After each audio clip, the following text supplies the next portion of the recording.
Welcome to this special bonus episode, mini episode of Spooky Ass Shit. And this is not a real episode. This is just a little mini episode that I'm throwing out there because I felt bad that I didn't do a real episode last week. And also, it's my birthday. It's the morning of my birthday, June 24th. So I just wanted to kind of check in and say hello and let you know that things are going as smoothly as they are for just about anybody else these days. You know, ups and downs, peaks and valleys, but everything's okay. I'm still employed. Actually, I'm one of only 5 employees at my job that was not furloughed so far. So that's going well, and it doesn't look like I will be furloughed anytime soon, so hopefully that continues. Otherwise, things are just pretty much normal. I'm very, very busy with the work that I am doing because I am one of only 5 people still employed. And we still, I work at a program for adults with disabilities. And there's a lot of paperwork to be done and a lot of calls to be made and Zoom groups and also video programming that needs to be done. And I do all of those things. Plus, I deliver Meals on Wheels. So I do keep very busy, and that's why sometimes it's a little bit harder these days to get the shows out on any kind of schedule, which is why they've been a little scattershot lately. But I figured since I have a little bit of time this morning, since I took the day off, I would check in with you guys, and also I want to talk about, very briefly, some books that I used to look at or read when I was younger that kind of got me into the whole spooky vibe, the whole spooky world, you know. Even as a kid, you can see these kind of tendencies. And I just thought it would be kind of fun to talk about it. And it's on my mind because I recently purchased a book off of eBay. And those of you who follow me on Instagram might have seen the video I did where I actually read the book on an Instagram live post. And it's a pop-up book called A Visit to the Haunted House. And it came out in the mid to late 80s, I think maybe 86, 87, something like that. And this is a book that we had in the house when I was a kid. I remember there's one page where there's like a stairway, and I remember being a kid and like walking my fingers up the stairway. I remember walking my fingers towards the house and knocking on the door of the haunted house. My fingers fit in the book a lot better when I was a kid than they do now. But that's definitely one of those books that, like, you know, got me when I was a little kid and made me a fan of spooky stuff. Like, I mean, I guess I think in some ways it's something you're born with. Because even as a little kid, I liked things that were maybe... Well, I'll give you some examples and just explain it that way. And I think I've talked about these on the show before. But I remember when I was very young, my mother ran a daycare. And there was this other kid, Joseph, that used to come, and he was like one of my best friends. And Joseph and I used to go through my parents' books.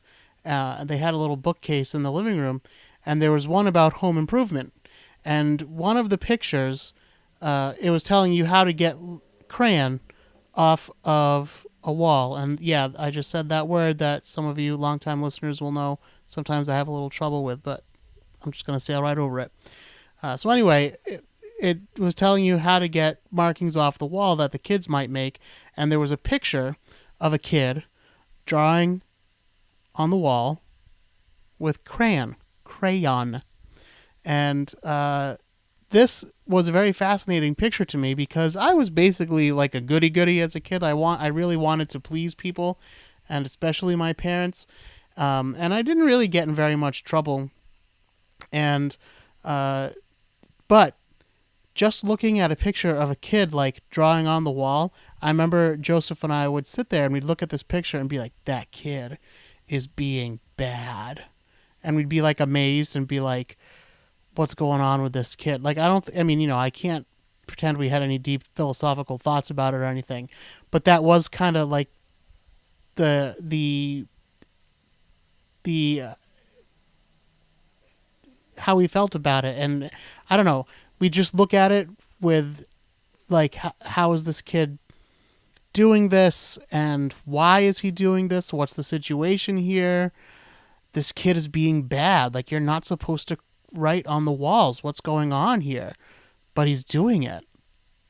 And I think that ties into people who grow up and start to enjoy true crime. I think that kid coloring with crayon on the wall was the first true crime story I was able to piece together in my little brain. But I think that goes to explain a little bit why some of us do grow up with an interest in true crime and the darker side of life. Now, obviously, a kid drawing on the walls with crayons doesn't seem all that dark now, but to a little kid who knows that that's a bad thing to do, that was something that was dark and mysterious. And why is he doing it? And what are they going to do about it? And is he going to get in trouble? Or is he going to get away with it? These are all things we could ask about the staircase now. Like, did he do it? Is he going to get away with it? Well, we know the answers to that now, unfortunately. But anyway, that was one of the books that we looked at. And I think also I've talked about the story of Hansel and Gretel. In fact, I know I have. That's another storybook that I was very interested in as a kid. I found that story, all those fairy tales are pretty twisted in their more original versions, right? But Hansel and Gretel, the mother wants them dead. And then, the breadcrumb things, and then there's a witch who lives in a candy house and she's going to eat them. That's an intense story, man, for a little kid. So I won't go too much into it. There's a whole episode you can listen to about it somewhere. I forget what number it is, but it's pretty early on. And or just wait for the replay when I get to it. And finally tonight, I have a mystery that maybe you can help me solve. Because there's another book that I vaguely, I guess, remember from my childhood that I cannot find, do not know the name of. I've tried Googling the story elements that I remember, and nothing seems to come up. So I'm going to describe this to you to the best of my abilities and see if anyone out there knows what the hell I'm talking about or could give me some clues. All right, I remember that there was a book, I believe that it was a book of horror stories, it wasn't just one, it wasn't like a novel or something. I think it was like an anthology of horror stories. But I don't know for sure. And in my memory, it had a red cover with some black on it too. And I remember it kind of looking like swirly, like maybe fire or maybe wood grain, like with knots in it and stuff. But this could be wrong. I could be conflating it with a different book, which also had similar covers. But that's how I remember it. Anyway, the story that I remember, because this was a book that one of my older brothers had, and I knew that it was a collection of scary stories. I don't know if I knew that because the cover said something about them being horror stories or scary stories or what, or if it's because someone told me that that's what the book was. I wouldn't put it past, especially my middle brother Dan, who's been on the show before. I wouldn't put it past him to have told me oh, that book is scary. There's monsters in there and they'll come and get you, so I wouldn't be surprised. I don't remember him doing that, but I wouldn't be surprised. And it was something that I talked about with my mom a lot, and she was like, no, you're too young to read those kinds of books. But one day, she did read me a little bit of the story. And she kind of, I remember it well because she asked me some comprehension questions as we were going. Okay, so the story that I remember in particular was a werewolf story. And I don't remember any character names. I don't remember what happened at the end. I just remember a certain part of it, and it was like this.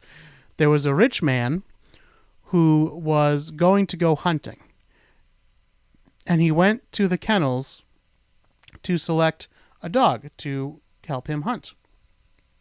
And the kennel owner was like, oh yeah, I've got a whole lot of dogs, and so you just select one. But this rich guy was very particular, and he spent basically all day trying to pick a dog, and his servants and everything were like, sir, we should probably go before it gets too dark out. And, we don't want to wait too long, so just pick, they're all good dogs, so let's just pick one and get moving. And, of course, he doesn't pick a dog in time.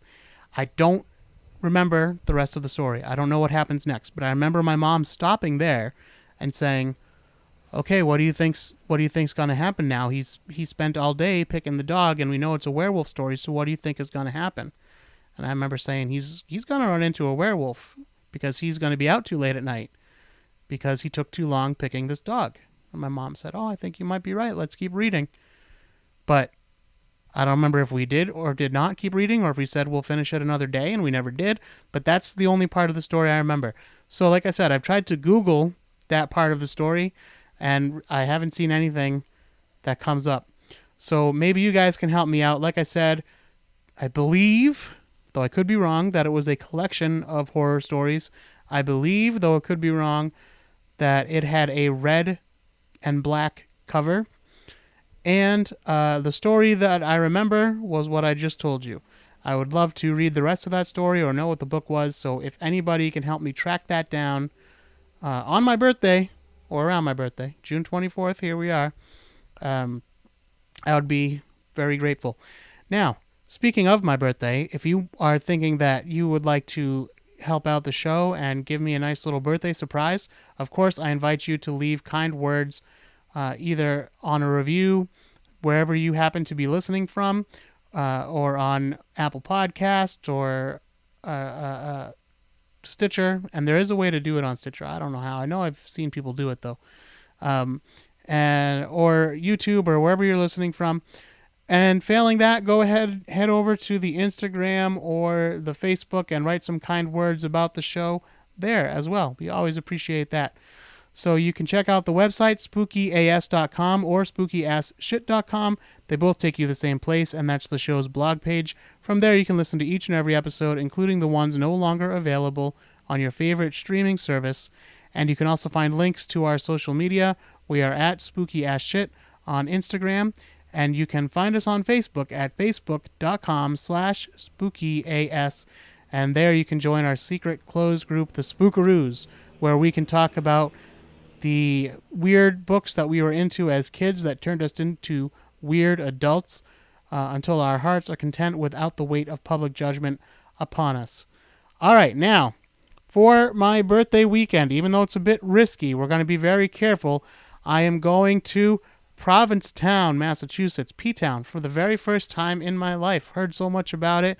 We're going to try to go if it's not too crazy crowded. It is Pride Month, and it's a very busy section there during Pride. However, most of the activities, of course, have been canceled. So we're just going to go look around as, tourists.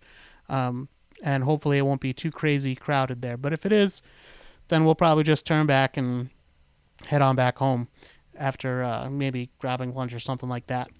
But those are my big plans, and I'm going to try to visit the Black Flash. We'll see if he makes an appearance while I'm there. Otherwise, it's going to be pretty quiet, and I hope that you are all doing well. I hope that you are all happy. Go ahead, leave those kindly worded reviews, and until next time, don't be afraid.